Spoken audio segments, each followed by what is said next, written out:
उसकी बीवी होकर उसको अपने जिस्म से रोक रही हो और फायदा उठाने का मौका नहीं देती हो। इसलिए फरमाया कि अगर औरत को बच्चा भी हो रहा हो और वो ऊंटनी की ऊपर बैठी हो, ज़चकी के वक्त, बच्चे की पैदाइश के वक्त औरत को एक ऊंटनी पे बिठाया जाता था अरब के अंदर, ताकि आसानी से डिलीवरी हो जाए, आसानी से बच्चा पैदा हो जाए।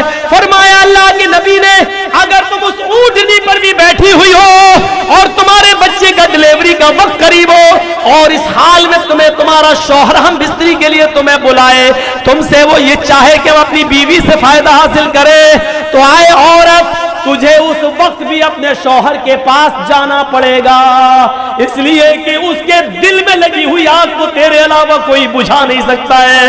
अगर उसके दिल की आग को तूने नहीं बुझाया तो तेरा शौहर गलत काम में पड़ सकता है, इधर उधर जा सकता है, उसके खिरमत में आग लग सकती है, वो गलत रास्ते पर जा सकता है। फरमाया कि औरत को इस हाल में भी अपने शौहर के पास आना पड़ेगा और इस पोजीशन में भी वो अपने शौहर को अपने जिस्म से नहीं रोक सकती हो। सुन लो, अल्लाह के नबी फरमाते हैं, अगर तुम चूल्हे पर भी बैठी हो, रोटियां पका रही हो, आग जल रही हो, रोटी जलती है तो जल जाने दो, अगर तुम्हारा शौहर तुम्हें बुलाता है कि तुमसे कुछ फायदा हासिल करे तो तुम चूल्हे को छोड़कर, रोटियां पकाना छोड़कर अपने शौहर के पास जाओगी, उसके अरमान को पूरा करोगी, उसके दिल के मकसद को पूरा करोगी। इसमें ना नू नहीं होना चाहिए। मेरी माँ बहनों, ये तुम्हारा घर बनाने के लिए मोहम्मद रसूलुल्लाह ने इस हद तक इजाजत दी है, इस हद तक हुक्म दिया है औरतों को, ताकि तुम्हारा भी घर बना रहे और उसका भी घर बना रहे और वो दूसरी तरफ न भटकता। शौहर की इताअत और फर्माबरदारी हर हाल में जरूरी है। यहां तो शौहर की इताअत होती है, शौहर की। अल्लाह के रसूल अपनी बीवी की तारीफ कर रहे हैं, आयशा सिद्दीका की, तो आयशा भी तारीफ कर रही है। और इधर तो हाल ये होता है कि औरतें जल्दी तारीफ करती नहीं है शौहर की। जिंदगी भर नाजो नेमतों से पालता रहा हो, एक मर्तबा उसकी आप मर्जी के खिलाफ काम कर दीजिए या एक मर्तबा थोड़ा सा उसको पैसा वैसा कम मिल जाए तो क्या कहेगी, जिंदगी में कभी सुकून मिला है तुम्हारे? पूरी जिंदगी में पानी फेर देगी, पूरी जिंदगी में पानी फेर देगी, पूरी जिंदगी में। सुना हो किस्सा, एक पीर साहब थे, उनकी बीवी उनको पीर ही नहीं मानती थी। अब तेरे जैसे 336 पीर रोज देखती हूँ। एक बार उस औरत ने देखा कि आसमान पर एक पीर साहब उड़ रहे हैं, मुसल्ला हवा में बिछा हुआ है और उस पर खड़े होकर नमाज पढ़ते हुए जा रहे हैं। तो औरत ने अपने शौहर से कहा, एक तुम पीर बने फिरते हो, आज मैंने पीर देखा है। देखा है? कहाँ? आसमान में। कैसे देखा? का मुसल्ला बिछाया था। अच्छा, हवा में उड़ रहा था। बीबी ने कहा, हाँ तुम्हें कैसे मालूम? नमाज पढ़ रहा था ना। हाँ, हवा में उड़ रहा था ना। हाँ, वो मैं ही तो था। उसका शौहर बोला, वो मैं ही तो था। बीवी झट से कहती, हाँ मुझे लगा कि तुम थे। कहा क्यों? कहा इसीलिए तो टेढ़े टेढ़े उड़ रहे थे, उड़ना नहीं आ रहा था तुम्हें, फिर कभी निकाल। अभी तक उसकी तारीफ कर रही थी, जब सुना कि ये कह रहा कि वो मैं ही तो था तो कह रही तभी तो टेढ़े टेढ़े उड़ रहे थे। और एक मुरीद ने अपने पीर को ख्वाब में देखा कि जन्नत में घूम रहे हैं, 70 हूरों के बीच में बैठे हुए हैं। हमारे पीर साहब जन्नत के शहद और दूध की नहरों में गोते लगा रहे हैं। सुबह आंख खुली उनकी, कहने लगे अपने पीर साहब को जाके खुशखबरी सुना दूं, अरे तुम तो जन्नती आदमी हो। जैसे ही पीर साहब गए, पीर साहब के घर मुरीद गया, उसने दरवाजे को दस्तक दी तो क्या देख रहा, अंदर आवाजें आ रही हैं, तड़ा तड़ तड़ा तड़। उसने झांक के देखा, शायद पीर साहब पिट रहे हैं। उसने सुराख से ऐसे झांक के देखा तो क्या देखता है कि पीर साहब की बीवी झाड़ू से पीट रही है। वो कहता, अरे यार ये क्या हो गया? मैंने तो ख्वाब में देखा कि पीर साहब जन्नत में घूम रहे हैं, 70 हूरों के बीच में बैठे हुए, यहाँ तो एक नहीं सब अल्लाह ही। ये बेचारा जाने लगा, पीर साहब दरवाजा खोलते हैं, कहाँ जा रहे हो? मैं जा रहा हूँ घर। इधर आओ। क्यों आए थे? अरे कुछ नहीं यार, आया था बहुत बड़ी खुशखबरी सुनाने, लेकिन अगर मूड खराब हो गया, मैं जा रहा हूं। कहा क्या हुआ? अरे क्या क्या हुआ यार? अरे बताओ ना क्या हुआ, क्या परेशानी थी? अरे कुछ नहीं पीर साहब, रात में मैंने ख्वाब में देखा था कि 70 हूरों के बगल में आप बैठे, वो इधर से बोसा ले रही है, वो इधर से पकड़ रही है, और आप मस्त हैं, दूध की और शहद की नहरों में गोते लगा रहे हैं, जन्नत की नेमतों से मुस्तफीद हो रहे हैं। मैंने सोचा कि आपको खुशखबरी सुना दूं, यहां देख रहा हूं कि आप झाड़ू से पिट रहे हैं, इतना बुरा हाल है। तो पीर साहब हार मानने वाले कब हैं? पीर साहब ने कहा, मेरे मुरीद तुमने ख्वाब तो बिल्कुल सही देखा, ख्वाब में मैं ही था, खास तुम थे, यहाँ झाड़ू से पिट रहे हो, मैं था। अरे सुनो तो पहले, तुमने ख्वाब में जो मुझे देखा जन्नत में, वो बिल्कुल सही देखा, वो अल्लाह ने मुझे ही को जन्नत दी है, लेकिन वो जन्नत मिली कैसे वो तुम्हें मालूम है? कहा मैं क्या जानूं? कहा अपनी बीवी के हाथ से रोज झाड़ू से पिटता हूं और उसी पर सब्र करता हूं, इस सब्र के बदले में अल्लाह ने मुझे जन्नत दी है। पीर साहब हार मानने वाले कब हैं? मौलवी और पीर कभी हार मानता है? कभी नहीं मानता। वो कौवे और कबूतर वाला चुटकुला सुने हैं ना आप? एक शिकारी के जाल में कौवा भी फंस गया और कबूतर भी फंस गया, तो कौवा भी रो रहा था, कां कां कां, कबूतर भी गुड़ गुड़ गुड़ फंस। तो कौवे को गुस्सा आया, कौवे ने कहा चुप चुप चुप, गुड़ गुड़ करते करते कान पका दिए। तो कबूतर बोला, तू भी तो कां कां कां कां कर रहा है, तूने तो मेरे कान पका दिए। तो कौवा बोला, मैं तो इसलिए रो रहा हूं कि मैं कबूतर बोला, अरे मैं तो इसलिए रो रहा हूं कि मैं तो हलाल हूं, और ये शिकारी मुझे जाल से निकालेगा और काट के ज़िबा करके खा जाएगा, मुझे तो कटना ही कटना है, इसलिए मैं रो रहा हूं। तूने काव काव काव काव करके मेरे कान काय पका दिए। चुप चुप चुप चुप चुप। कौवा बोला, मैं तुमसे ज्यादा परेशान हूं। कबूतर बोला, मुझसे ज्यादा परेशान हूं? अरे तू तो हराम है, तुझे तो जाल से निकाल के उड़ा देगा शिकारी, तेरा क्या करेगा? या पिंजरे में बंद कर देगा तो खाना पानी देगा, तू कटेगा थोड़ी, हमें तो कटना है। कौवा बोला, चुप चुप चुप चुप चुप, कटना है कटना है। ये जाल किसी जाहिल का नहीं है जिसमें हम फंसे, ये एक मौलवी साहब का जाल है जिसमें हम फंसे हैं। कबूतर बोला, क्या हाँ? तो कबूतर ने पूछा कि मौलवी साहब का जाल हुआ तो क्या हुआ? करे मौलवी पे कोई भरोसा नहीं, कब कौवे को भी हलाल का फतवा देके काट के खाता, मैं तुमसे ज्यादा परेशान हूं, तुमसे ज्यादा परेशान हूं। मौलवी कभी हार मानता नहीं, पता नहीं कब फतवा दे दे कौवा भी हलाल है, या ये कह दे काला कौवा हलाल है, या ये कह दे कि 2 पैर वाला कौवा हलाल है, उसका कोई भरोसा नहीं, कब हलाल का फतवा दे और हमको काट के खा जाए। मौलवी पीर कभी नहीं हार, कभी नहीं, सब परेशान है इनसे।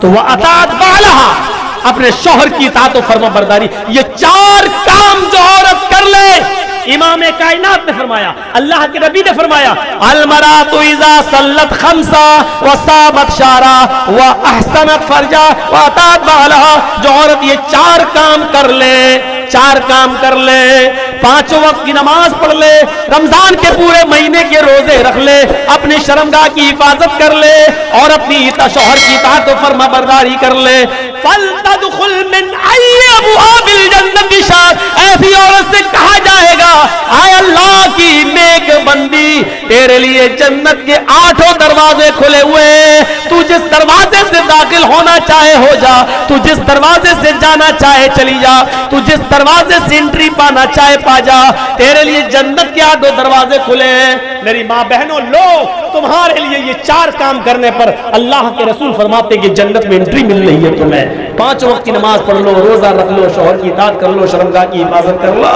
जन्नत में दाखिल हो जाओ। ये जन्नत में जाने का एक रास्ता है। जन्नत में जाने का एक रास्ता ये है कि अल्लाह के नबी सल्लल्लाहु अलैहि वसल्लम सहाबा किराम के बीच में बैठे हुए, बुखारी की रिवायत है, अचानक आपने एक सवाल किया, मन अस्बह मिनकुमुल यौम साइमन, तुम लोगों में से आज रोजा किसने रखा? नफली रोजे की बात हो रही है, फर्ज रोजे तो सब रखते थे। आए सहाबियों बताओ, तुम लोगों में से नफली रोजा किसने रखा?